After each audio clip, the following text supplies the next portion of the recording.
All right, just turned midnight. This would be a good time to talk about the movie Weapons and give my half-hearted review of it. It's gonna kind of be a review of two movies though, because there are two movies that were actually original ideas which came out this year, which is something you do not see that much anymore. The first one was Sinners, which came out in April. That's 97% on Rotten Tomatoes.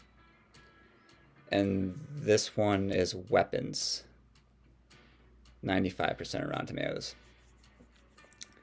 So it's a good movie. I thought it was entertaining. The theater was packed. The crowd really liked it. What was cool about this one is it was the inverse of a typical disappearance story. 17 kids at 2:17 a.m. in this classroom in Pennsylvania all just disappear and one remains.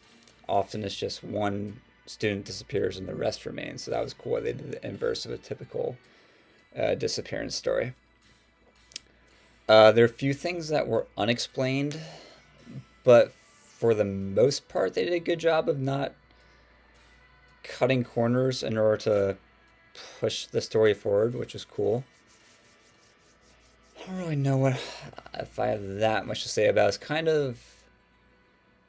It's a little bit like one of those movies that you feel is cool and it's intense while it happens, but right after it ends, you kind of immediately forget about it, which is kind of the point in a certain way, because how many times do you feel like there's a certain situation where your brain is just moving 1,000 miles per hour and then you just hit a brick wall? And that's a little bit like what this felt. But it was good. Josh Brolin starred in it. He did good.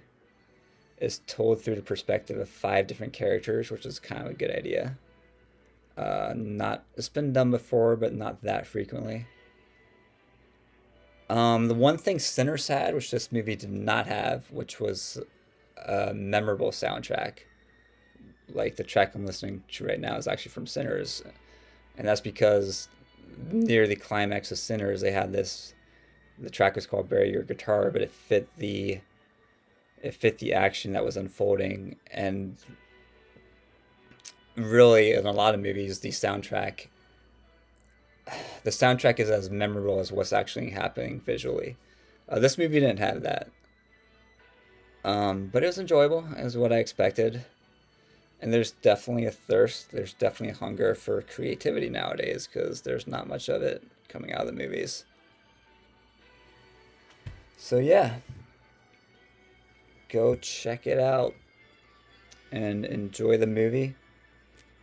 Weapons. It's also a really fun word to say.